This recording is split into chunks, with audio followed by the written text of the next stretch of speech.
சில நாள் வாழ்க்கை ரொம்ப கஷ்டமாக இருக்கும்.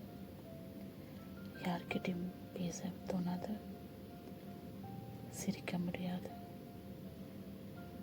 ஏதோ ஒன்று நம்ம மனசை அழுத்திட்டு இருக்கிற மாதிரி இருக்கும்.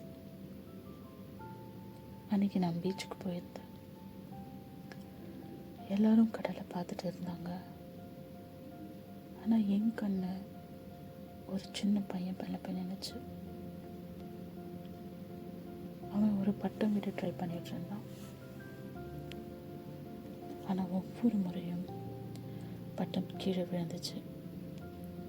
நான் யோசித்தேன், இனிமேல் அவன் ட்ரை பண்ண மாட்டான் போல. ஆனால் அவன் மறுபடியும் ஓடினான். மறுபடியும் பட்டம் கீழே விழுந்துச்சு. திரும்ப ஓடினான்.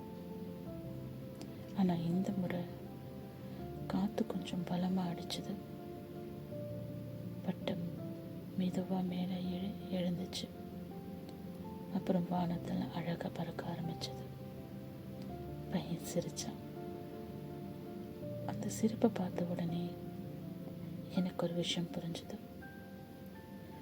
பட்டம் மேலே போனதுக்கு அந்த காற்றுனால மட்டும் இல்லை, அதை விடாமல் பிடிச்சிருந்த அந்த சின்ன பையனால தான். நம்ம வாழ்க்கையும் அப்படித்தானே. சில நாட்கள் எல்லாமே கீழே விழுந்த மாதிரி தெரியும். ஆனால் அதனால் நம்ம கதை முடிஞ்சிடல. ஒரு நல்ல காற்று வரும், ஒரு புது நாள் வரும்.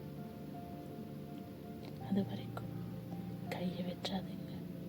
ஏன்னா சில கனவுகள் பறக்க கொஞ்சம் நேரம் எடுக்கும். இந்த கதையோட பட்டம் வானத்துக்கு போன மாதிரி உங்கள் நம்பிக்கையும் மறுபடியும் உயர பறக்கட்டும். லைஃப் உங்கள் மேலே எவ்வளோ பலமான காத்தடிச்சாலும் நீங்கள் மறுபடியும் எழுந்து நிற்க முடியும். இது மாயா வாய்ஸஸ். இன்னும் பல இதயங்களுக்கு நம்பிக்கையை கொடுக்கும் வரும் ஒரு சிறு பயணம். மறுபடியும் சந்திப்போம்.